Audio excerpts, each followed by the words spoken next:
Hello students, welcome to the session of HR board. My name is Nandini Shukla and I teach you paper 2 of UGC NET exam. Subject name is labor welfare and subject code is 55. So all those students who are watching my class for the first time, they can join the channel HR board and also the telegram group HR board official.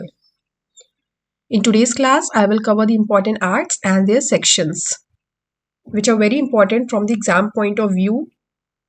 I will try to cover all the acts in one session only. So अब कौन से acts हम लोग cover करेंगे जो कि हमारे UGC net exam के सिलेबस में है और जो एग्जाम्स में पूछे जाते हैं जिनसे क्वेश्चंस। मैक्सिमम जो हमारा पोर्शन जो कवर होता है हमारे क्वेश्चन पेपर में वो एक्ट से रिलेटेड होता है। So this session is very important for all दो स्टूडेंट्स जो कि अपना इस बार यूजीसी नेट एग्जाम देंगे, वो भी सब्जेक्ट लेबर वेलफेयर से। ये सेशन हमारे कौन कौन से एग्जाम्स के लिए इंपॉर्टेंट है। यूजीसी नेट एग्जाम के लिए तो इंपॉर्टेंट है ही, various other PSQ HR exams, EPFO exam, UPSC ALC exam and LEO exam and various other exams जहां भी लेबर लॉ से रिलेटेड क्वेश्चंस आते हैं। आज के सेशन में हम लोग कौन कौन से एक्ट्स को कवर करेंगे। ये एक्ट्स हैं, कंटेंट मैंने दे दिया है कि कौन कौन इंडेक्स दे दिया है कि कौन कौन से हम लोग एक्ट्स को कवर करेंगे।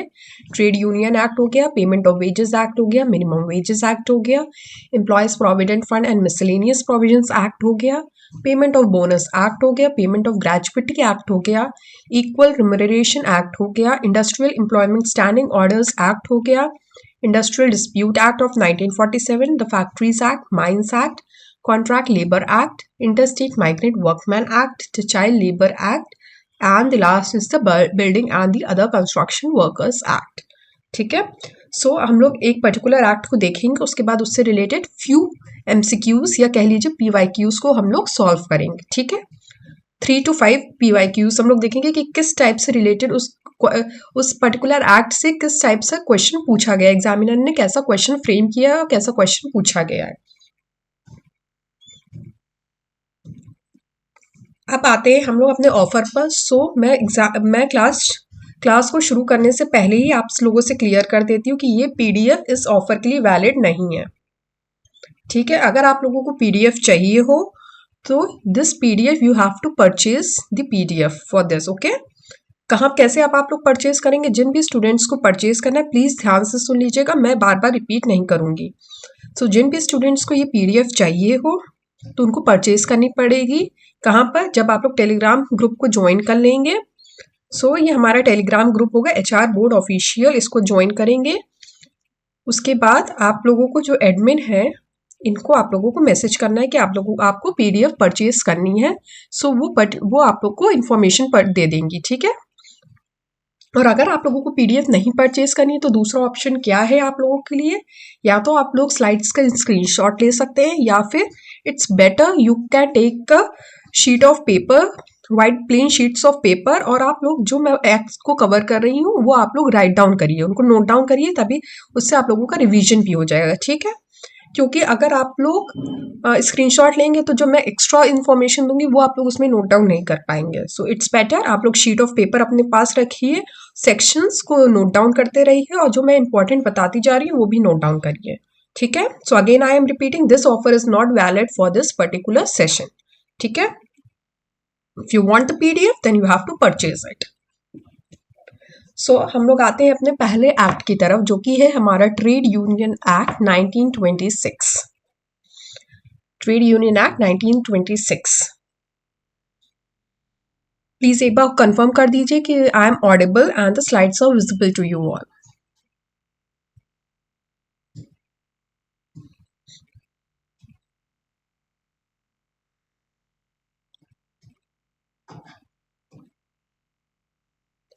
Trade union act 1926। अब मैं आप लोगों से इस क्लास को स्टार्ट करने से पहले मैं आप लोगों से एक क्वेश्चन पूछती हूँ, ट्रेड डिस्प्यूट एक्ट कब आया था। इससे आप लोगों को और भी रिवीजन हो जाएगा, ताकि आप लोग जब लिखते जाइए तो साइड में ये भी पॉइंट्स लिखते जाइए जो मैं एक्स्ट्रा बोल रही हूँ जो इस स्लाइड में मेंशन नहीं है।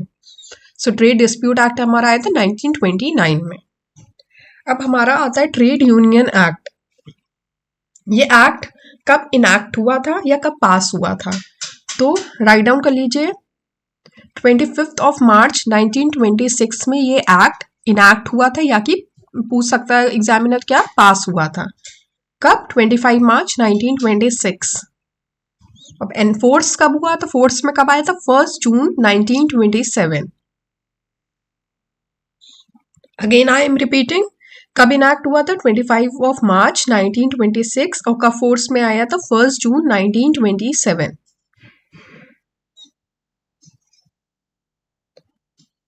सो अब बहुत बच्चों के दिमाग में क्वेश्चन होगा कि इससे ट्रेड यूनियन एक्ट से तो क्वेश्चन आता नहीं है। ट्रेड यूनियन हमारे चैप्टर से आता है, जरूर आता है, जैसे थ्योरीज हो गई, ट्रेड यूनियन की ऑर्गेनाइजेशंस हो गए, यस उनसे क्वेश्चन आता है। बट हमारा जो हम लोगों का रीनेट एग्जाम हुआ था 2 सितंबर में, उससे ट्रेड यूनियन एक्ट से क्वेश्चन आया था। और अब एग्जामिनर कैसे क्वेश्चन पूछता है कि सीक्वेंस में अरेंज करना है सेक्शंस को, इसलिए अब आप लोगों के लिए इंपॉर्टेंट हो गया सेक्शंस को भी याद रखना, ठीक है। जो आप लोगों को इंपॉर्टेंट सेक्शंस लग रहे हैं वो आप लोग याद रखिए, ताकि आप लोग जैसे मैच दी फॉलोइंग क्वेश्चन में आता है या सीक्वेंस में अरेंज करने को आता है तो आप लोग आसानी से अरेंज कर सकें। अब सबसे पहले है चैप्टर्स। इस एक्ट में चैप्टर्स कितने हैं? 5 चैप्टर्स हैं। कितने चैप्टर्स हैं? 5 चैप्टर्स हैं। पहला चैप्टर है प्रिलिमिनरी।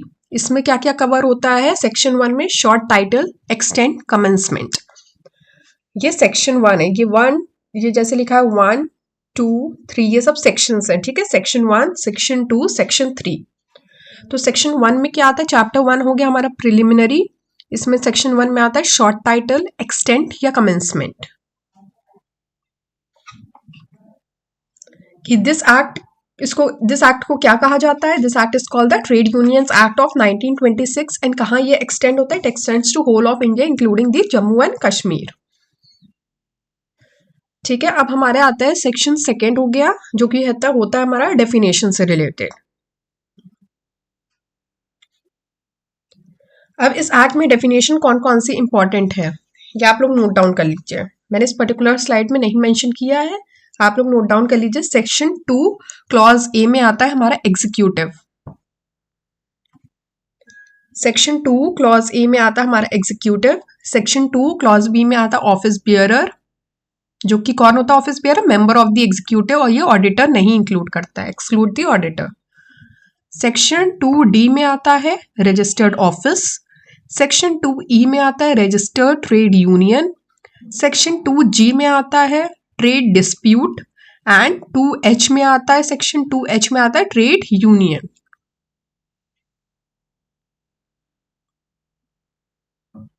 आप लोगों ने नोट डाउन कर लिए होंगे सेक्शंस को। सेक्शन 2A में आता है एग्जीक्यूटिव, 2B में आता है ऑफिस बियरर, 2D में आता है रजिस्टर्ड ऑफिस, 2E में आता है रजिस्टर्ड ट्रेड यूनियन, 2G में आता है ट्रेड डिस्प्यूट एंड 2H में आता है ट्रेड यूनियन। सो आप लोगों के लिए इंपॉर्टेंट कौन कौन से इसमें सेक्शन हो सकते हैं? सेक्शन 2G इंपॉर्टेंट है, सेक्शन 2H इंपॉर्टेंट है। G में आता है trade dispute and section 2H में आता है ट्रेड यूनियन। सो ये आप लोगों के लिए इंपॉर्टेंट है 2 सेक्शंस।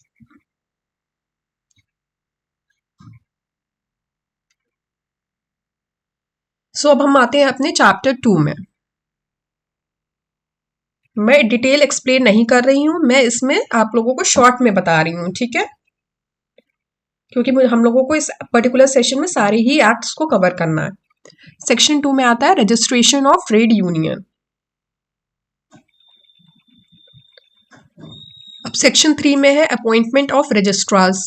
रजिस्ट्रार्स को कौन अपॉइंट करता है? Appropriate government. सेक्शन 4 में है मोड ऑफ रजिस्ट्रेशन। जब अपॉइंटमेंट ऑफ रजिस्ट्रार्स हो गया, जो कि अप्रोप्रिएट गवर्नमेंट अपॉइंट करता है, फिर हम लोगों का सेक्शन 4 है मोड ऑफ रजिस्ट्रेशन। सेक्शन 5 है एप्लीकेशन फॉर रजिस्ट्रेशन।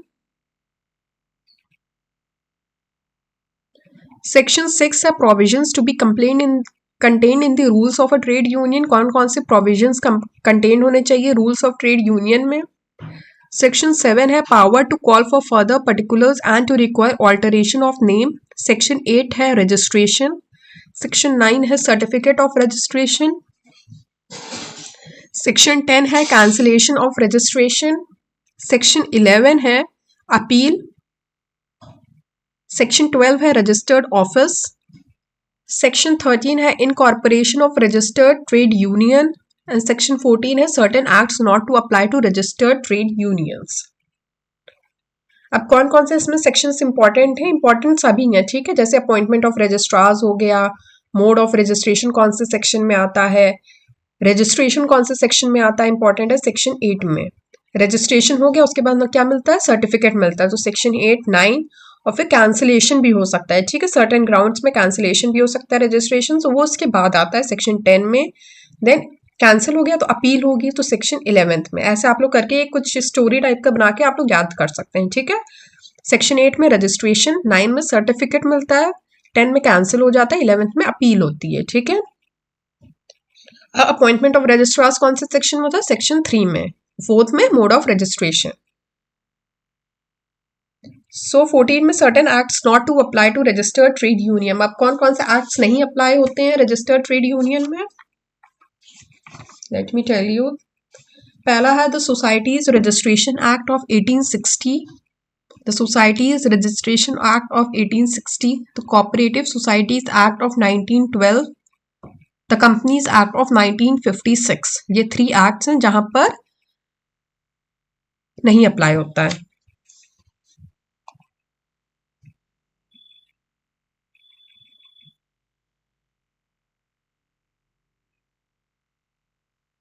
अब चैप्टर 3 में आते हैं rights and liabilities of a registered trade union. जो रजिस्टर्ड ट्रेड यूनियन होता है उनकी राइट्स क्या है, उनकी लाइबिलिटीज क्या है।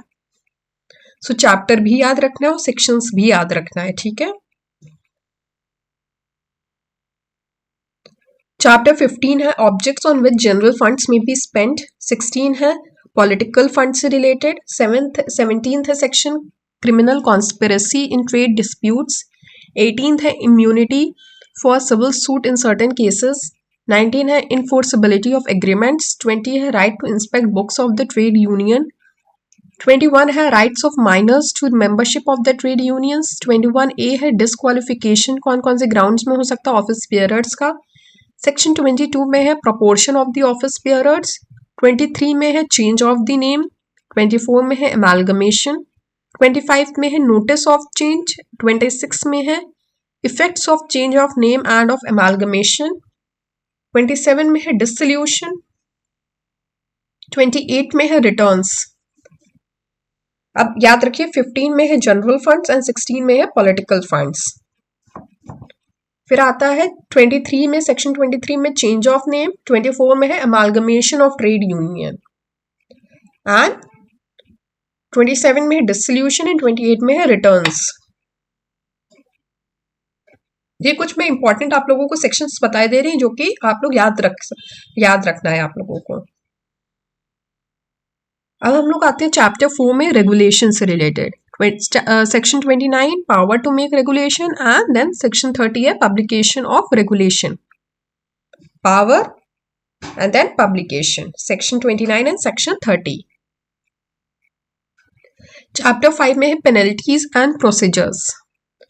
सेक्शन 31 है failure to submit the returns. 32 है supplying false information regarding the trade union and 33 में है कॉग्निजेंस ऑफ ऑफेंसेस।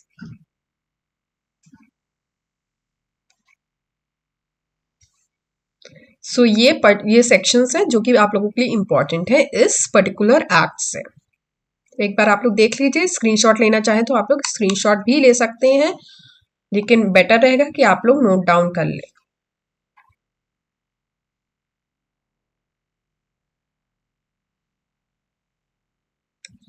अब इस पर्टिकुलर एक्ट से क्वेश्चंस किस टाइप के हैं?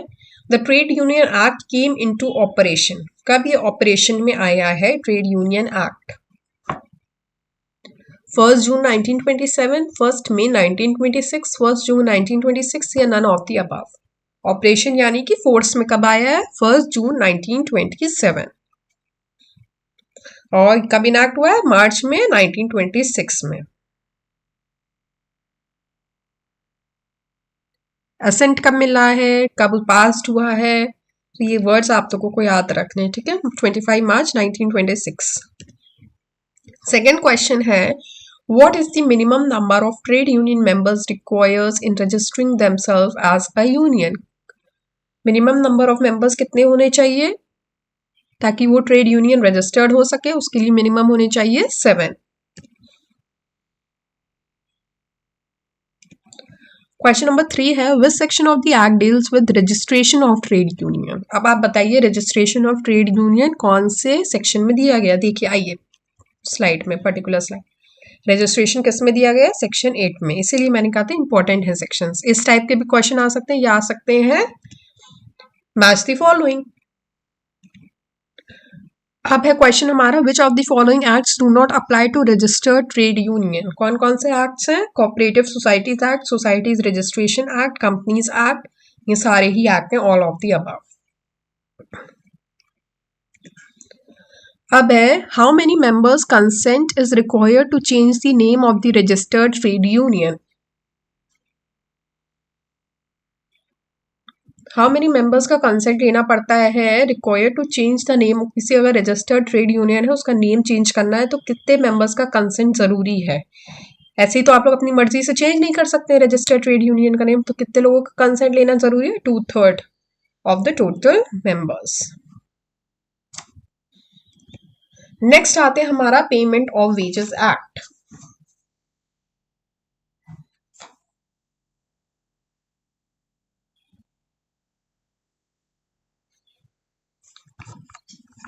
Payment of wages act of 1936।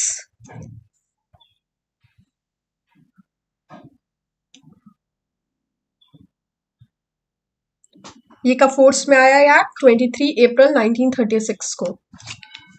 सो ठीक है, फोर्स में आया 23 अप्रैल 1936।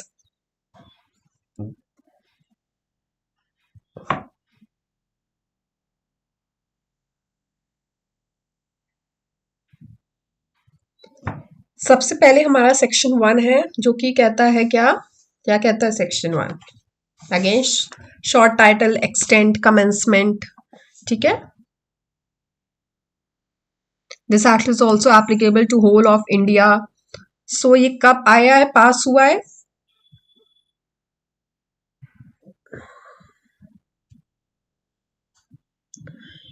ये एक्ट, इसको नोट डाउन कर लीजिएगा आप लोग, ये गलत है। ये एक्ट पास हुआ है 23 अप्रैल 1936 को पास हुआ है, फोर्स में आया है 28 मार्च 1937 को।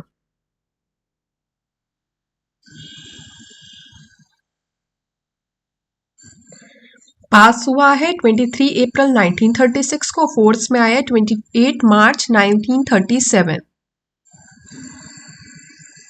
प्लीज थोड़ा बैकग्राउंड नॉइज आ रही है, प्लीज आप लोग एडजस्ट कर लीजिएगा। अब है section 1 short title, extend, commencement and application. Section 2 ज्यादातर एक्ट्स में सेक्शन 2 हमारा डेफिनेशन जो होती है उनसे डील करता है। ठीक है, अब कौन सी डेफिनेशंस इंपॉर्टेंट है इस पर्टिकुलर एक्ट में, आज सच तो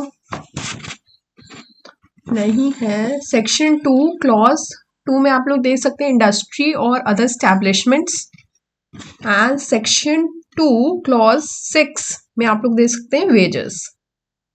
ये दो डेफिनेशंस इंपॉर्टेंट हैं। ठीक है,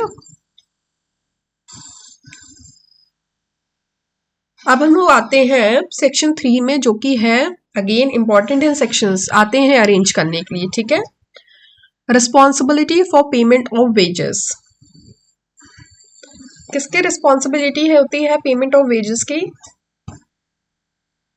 it's the employers responsibility. Okay, fixation of ways periods, again it's the employers responsibility for the fixation of ways periods. अब एम्प्लॉयर्स में भी कौन कौन एम्प्लॉयर्स होते हैं, एम्प्लॉयर्स की डेफिनेशन भी आती है।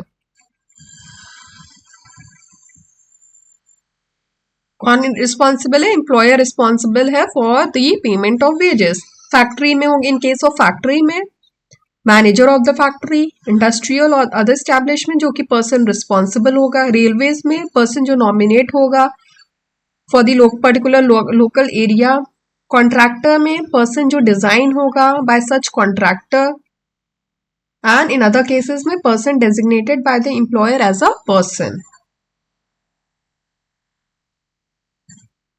ठीक है, ये सभी एम्प्लॉयर होंगे अपने पर्टिकुलर उसमें एस्टैब्लिशमेंट्स में।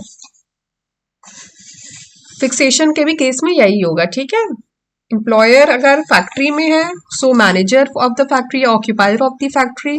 इंडस्ट्रियल और अदर एस्टैब्लिशमेंट्स में है तो person responsible to the employer जो है for the supervision and control. Railways में जो पर्सन नॉमिनेटेड है पर्टिकुलर लोकल एरिया का। कॉन्ट्रैक्टर में जो पर्सन डिजिग्नेटेड है बाय द कॉन्ट्रैक्टर। एंड अदर केसेस में क्या होगा, person designated by the employer as a person. ठीक है, अब आते हैं time of payment of wages. Section 5 होता है सबसे पहले। सेक्शन 3 है responsibility of payment of wages. Section 4 है fixation of ways periods. Section 5 है timely payment of wages. Timely payment of wages है जहां पर 1000 से कम एम्प्लॉयज है वहां पर क्या होता है, before the expiry of the 7th day after the last day of the wage period. More than 1000 employees है before the expiry of the 10th day. For डॉक हो गया, वॉफ हो गया एंड जेटी हो गया तो before the expiry of the 7th day from the day of completion of the week. And termination के केस में होता है before the expiry of the 2nd working day from the day of terminate, जब आपने उस employ को किया है 2 दिन के एक्सपायरी होने से पहले आप लोगों को दे देना है वेजेस को। क्लोजर के केस में before the expiry of the 2nd day from the day of employment and of employment of closure. ठीक है, so wages to be paid, section 6 क्या कह रहा है, wages to be paid in current coins, currency notes और by bank और by cheque और crediting in bank account. Section 7 क्या कह रहा है, deductions which may be made from the wages, कौन कौन से ग्राउंड्स में डिडक्शन किया जाता है वेजेस से। सेक्शन 7 इंपॉर्टेंट है। सेक्शन 8 है फाइन से रिलेटेड। सेक्शन 9 है deduction for absence of duty. ये सारे सेक्शंस भी इंपॉर्टेंट है। ये इस टाइप का क्वेश्चन आया था जो कि हमारे जून में एग्जाम हुआ था, जून 2024 में जो एग्जाम हुआ था जो कैंसिल हो गया था, उसमें इससे रिलेटेड क्वेश्चन आया था, इन सेक्शन से रिलेटेड, सेक्शन 9 से 13 के अराउंड। सेक्शन 9 हो गया deduction for absence from duty. 10 है डिडक्शन फॉर डैमेज और लॉस। सेक्शन 11 है डिडक्शन फॉर सर्विसेज रेंडर्ड। 12 है deduction for recovery of advances. 12A में आता है deduction for recovery of loans. Section 13 है deductions for payment to cooperative society and insurance schemes. 13A है maintenance of registers and records. कौन maintain करता है registered and records को? Under the payment of wages act कौन register करता है, maintain करता है? एम्प्लॉयर मेंटेन करता है रजिस्टर्स एंड रिकॉर्ड्स को। सेक्शन 14 इंस्पेक्टर्स, कौन अपॉइंट करता है इंस्पेक्टर्स को, who is responsible? It's appropriate government. Section 14A कह रहा है facilities to be afforded to the inspectors, कौन कौन सी फैसिलिटीज देनी चाहिए इंस्पेक्टर्स को। 15 section is again important. Claims arising out of deductions from wages और delay in payment of wages and penalty for malicious और विक्सेशियस क्लेम्स, ये एक ही है। ठीक है, सेक्शन 16 कह रहा है सिंगल एप्लीकेशन। सेक्शन 17 कह रहा है appeal. 17A conditions attachment of property of employer or other person responsible for the payment of wages.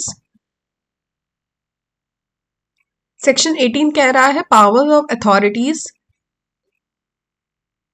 20 आता है penalties पे। 21 आता है procedure in trial of offences। के सारे सेक्शन ज्यादा इंपॉर्टेंट नहीं है आप लोगों के लिए। सेक्शन 28A कह रहा है protection of action taken in good faith. 23 कह रहा है contracting out. 24 delegation of powers। 25 display of notice। 25A payment of undisbursed wages in cases of death employed person, ये important section है, पूछा गया है। 25A section payment of undisbursed wages।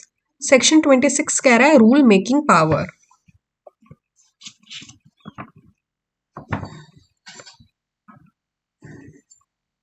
who has the power of delegation, appropriate government। ठीक है, ठीक है,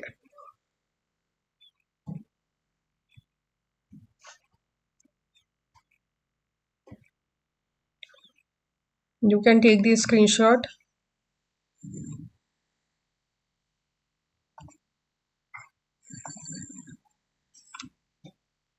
ये रॉन्ग है बस, ठीक है, इसको आप लोग नोट डाउन कर लीजिएगा।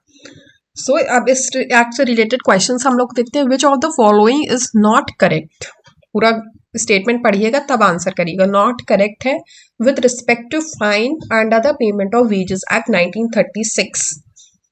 अब आप लोग मुझे बताएंगे फाइन कौन से सेक्शन में पूछा गया है under the payment of wages act. It's in section number 8. No fine shall be imposed on any employed person until he has been given an opportunity of showing cause against the fine. Yes, the employed person जो होता है उसको मौका दिया जाता है अपने बात रखने का. The total amount of fine in any one wage period on any employed person shall not exceed 5% of the wages. ठीक है. सी कह रहा है no fine shall be imposed on any employed person who is under the age of 18 years. No fine imposed on any employed person shall be recovered from him in installments. देखिए ये statement सही है जो हम लोगों ने पहला mark किया है, ये स्टेटमेंट हमारा सही है. No fine shall be recovered from any employed person after the expiry of 90 days from the day on which it was imposed. ये भी स्टेटमेंट सही है. सब देखिए अब हम लोगों को सारे स्टेटमेंट नहीं भी पता है तो हम लोग कैसे एलिमिनेट कर सकते हैं ऑप्शंस को. ए, डी और ई हमारा सही है. सो ए, डी और ई जहां भी आ रहा है ये ऑप्शन नहीं होगा हमारा. अब हमारा बी ऑप्शन तो होगा ही होगा. ठीक है, ये रॉन्ग है. No fine shall be imposed on any employed person who is under the age of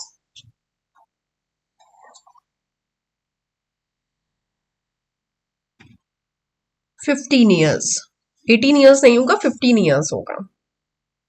ये भी स्टेटमेंट हमारा रॉन्ग है. सो इनकरेक्ट पूछा है तो हमारा होना चाहिए option B and C, that is C option.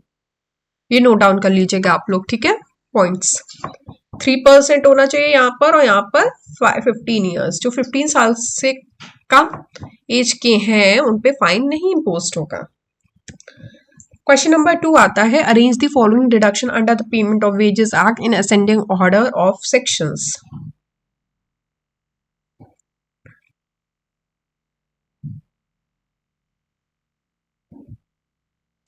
सबसे पहले होता है deductions for absence from duty. Absence from duty से स्टार्ट है. देन डैमेज और लॉस, तो C and B, that is option B.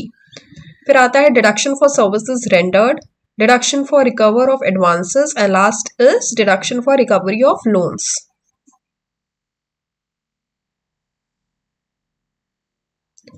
Question number 3 read out करिए. Under the Payment of Wages Act, the maximum limit on deduction should not ordinarily cross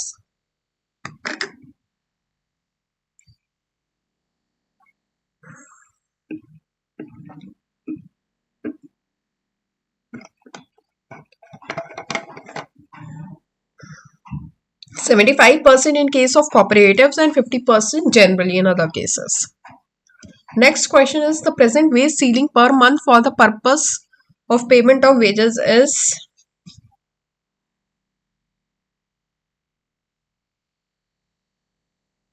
the present wage ceiling per month for the purpose of payment of wages is act is none of the above. It's 24,000. This is wrong. Next act is the Minimum Wages Act.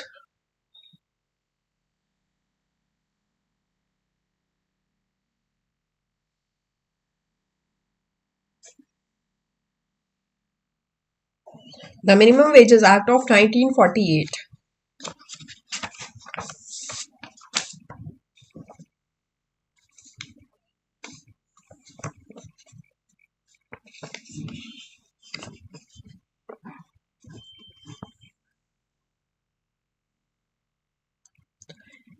Minimum wages act of 1948 कब आया है force में? 15 मार्च 1948.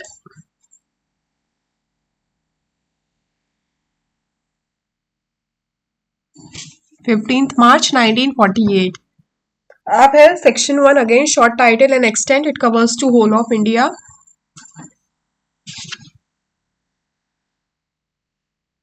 Force में आया है 15 मार्च 1948 में. ठीक है, अब आते हैं डेफिनेशंस पे. डेफिनेशंस पे आते हैं. कौन सी डेफिनेशंस इंपॉर्टेंट है? पहले तो सेक्शन 2A होता है एडोलेसेंट. सेक्शन 2 क्लॉज AA होता है एडल्ट. सेक्शन 2B होता है appropriate government. Section 2 clause BB होता है child. Section 2C competent authority important है. Section 2C is competent authority. Section 2D is cost of living index number, section 22E है employer, 2G है scheduled employment. कभी कभी question पूछा जाता है जो कॉस्ट ऑफ लिविंग इंडेक्स है वो कौन से एक्ट में है, सो आप लोगों को पता होना चाहिए मिनिमम वेजेस एक्ट ऑफ 1948 में है। सेक्शन 2H है वेजेस एंड 2I है एम्प्लॉय।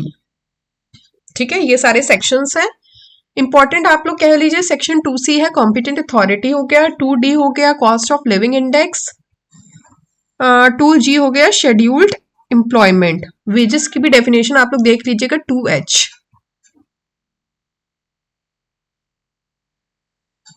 और इस एक्ट में अप्रोप्रिएट गवर्नमेंट सेंट्रल गवर्नमेंट किसको बोला गया है और स्टेट गवर्नमेंट किसको बोला गया है, जो कि सेक्शन 2B में कवर है।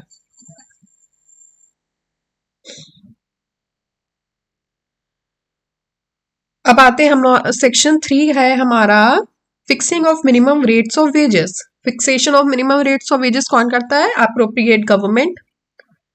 सेक्शन 4 है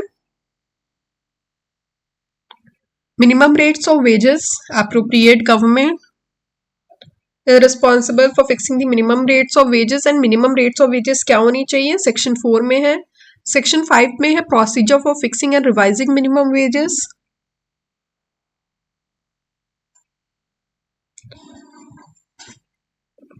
सेक्शन 7 में है एडवाइजरी बोर्ड।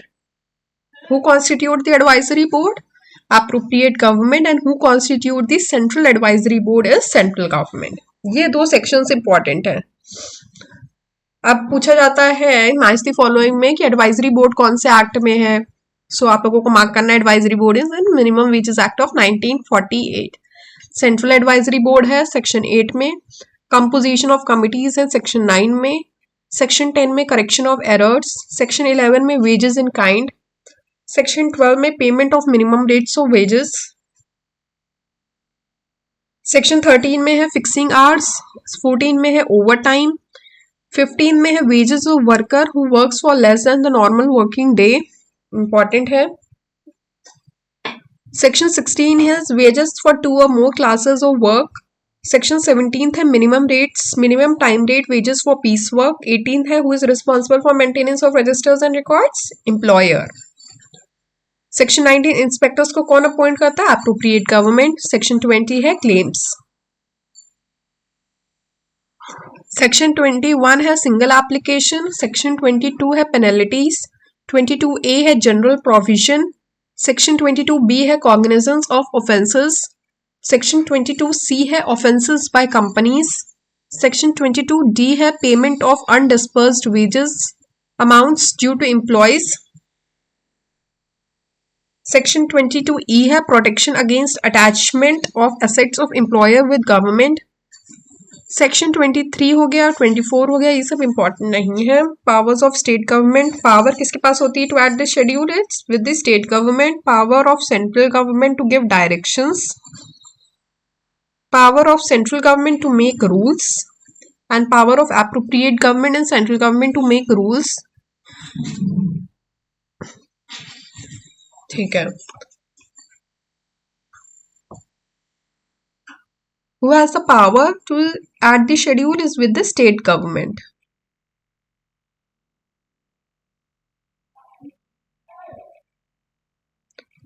अब शेड्यूल में क्या होता है, ये क्लास में शेड्यूल दिया गया। शेड्यूल में इसमें दो पार्ट्स होते हैं, पार्ट 1 नॉन एग्रीकल्चरल होता है और पार्ट 2 एग्रीकल्चरल से रिलेटेड है। ठीक है,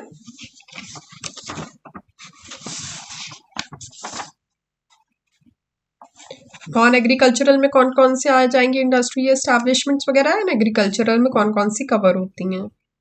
तो द शेड्यूल में, इसमें शेड्यूल में पार्ट 1 एंड पार्ट 2 है।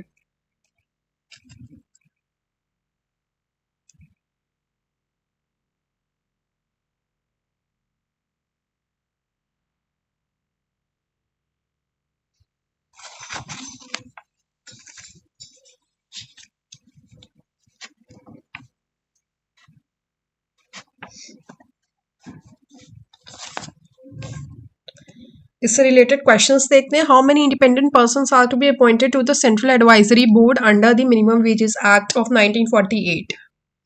सेंट्रल एडवाइजरी बोर्ड कौन से सेक्शन में है, सेक्शन नंबर 8 में। मिनिमम है मैक्स कितने, how many independent person are to be appointed, कितने, maximum 1/3 of the total number of members. Next question is every application to all claims arising out of payment of less than the minimum rates of wages under the Minimum Wages Act.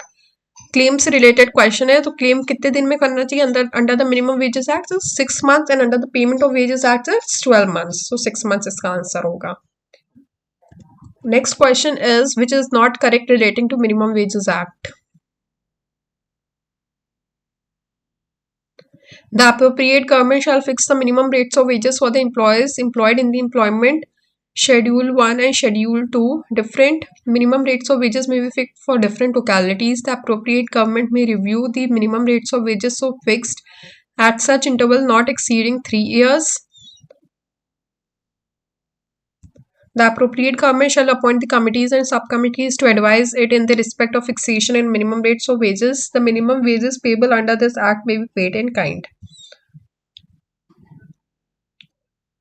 Fixations is related to appropriate government. So हमारा A, B, C option नहीं correct है. So option A and C नहीं correct है. The appropriate government shall fix the minimum rates of wages for the employees employed in an employment specified in Schedule 1 और Schedule 2.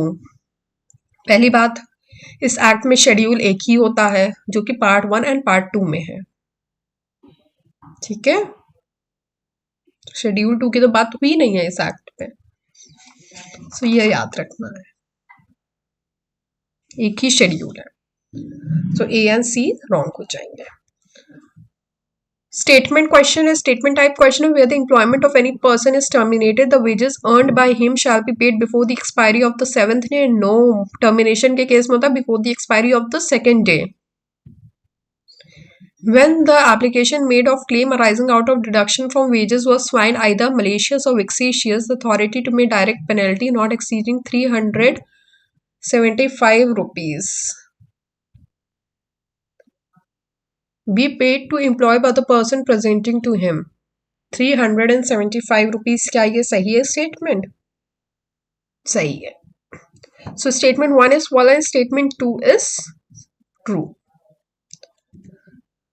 Next act में आते हैं हम लोग employees provident fund and miscellaneous provisions act से related.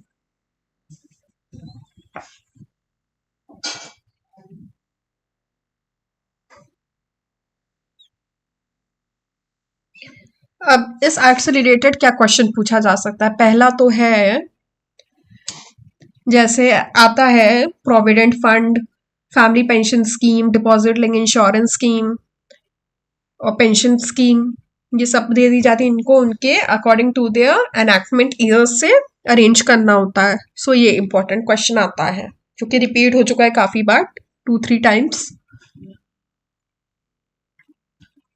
So Employees Provident Fund Act and Miscellaneous Provisions Act of 1952.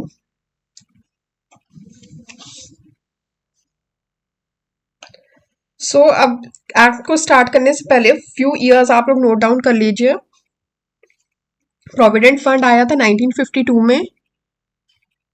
Then हमारा आया था फैमिली पेंशन स्कीम आई थी 1971 में. डिपॉजिट लिंक इंश्योरेंस स्कीम 1976 में एंड पेंशन स्कीम आई थी 1995 में.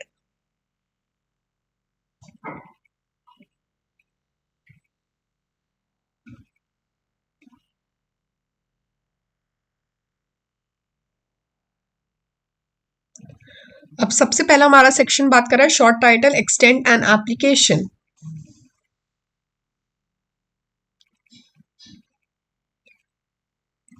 अब ये बोलता है this act is extends to whole of India. ठीक है, दिस एक्ट इज एप्लीकेबल या extends to whole of India. Applicability की बात करते हैं. सो कौन कौन से स्टैब्लिशमेंट्स में अप्लाई होगा? जहां पर 20 या 20 से ज्यादा लोग हैं, 20 और मोर देन 20 एम्प्लॉयज हैं, वहां पर ये एक्ट एप्लीकेबल होगा. और जहां लेस देन है 20 एम्प्लॉयज, वहां पर अप्रोप्रिएट गवर्नमेंट को 2 months का प्रायर नोटिस देना पड़ेगा इन दी ऑफिशियल गैजेट.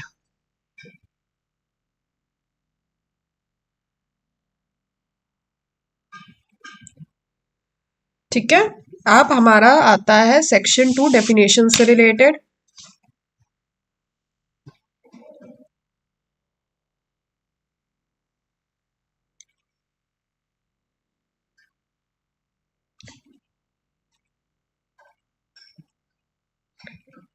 सेक्शंस 2 में डेफिनेशंस कवर्ड है। 2A में अप्रोप्रिएट गवर्नमेंट है। सेक्शन 2 क्लॉज डबल ए में ऑथराइज्ड ऑफिसर है। सेक्शन 2B में वेजेस है। 2E में एम्प्लॉयर है। 2F में एम्प्लॉय है एंड 2FF में एग्जेम्प्टेड एम्प्लॉय है। सेक्शन 2G में फैक्ट्री है। 2I में इंडस्ट्री है। सेक्शन 2 क्लॉज IC में मैन्युफैक्चरिंग प्रोसेस है। सेक्शन 2K में ऑक्यूपायर ऑफ द फैक्ट्री है एंड 2LL में क्या है? सेक्शन 2LL में सुपर एनुएशन। सेक्शन 2A की बात करते हैं हम लोग। Establishments to include all departments and branches. Section 3 है power to apply act to an establishment which has common provident fund with another establishment. Section 4 है power to add to schedule 1। Who has the power to add to schedule 1? Central government has the power to add to schedule 1. Section 5 है employees provident fund scheme.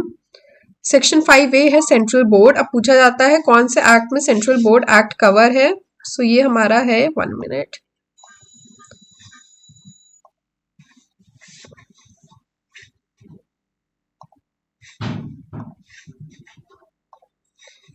ये हमारा है employees provident fund act में। अब पूछा जाता है